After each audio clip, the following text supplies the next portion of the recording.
Blackbird started about 11 years ago in the Sonic Onion building here in Hamilton. Our signature is vintage reproduction type clothing. We started out in the 50s, but now we're kind of exploring more into the 60s and 70s, all eras really.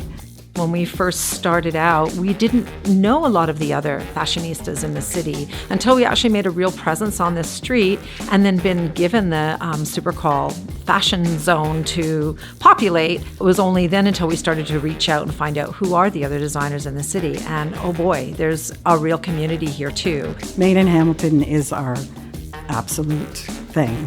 We make everything at the cotton factory. We create all our patterns. We do all of the designing there. Clients who actually seek to shop locally, they prefer to help smaller businesses and businesses that are Hamilton based. Our community is probably one of the strongest communities I've known. I've had stores in Toronto.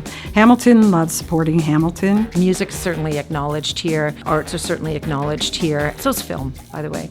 And then for the first time in a long time, fashion is starting to have an appearance in a very strong way, that the city is taking recognition of that. With the art crawls and the super crawls and the artists coming in and new small businesses moving in. This at one time was Jamesville. It's culturally, a great street. It still hasn't gotten too corporate, which is great. We still have our small coffee shops here, which is pretty awesome and ideal. My favorite spot on James is for sure Ola Bakery. It's not a secret, but the pastries and the coffee is phenomenal. It's Mulberry's. It's a coffee shop here. It's great because it's also a place you can have meetings and, use the internet, and of course chocolate beside us. Yeah. I always get my lunch from Burnt Tongue because I love the soup, and it's just a nice light lunch to have. I go there pretty much every day I'm here. I have a 30-year-old son, and he's a chef, and he has so much opportunity here.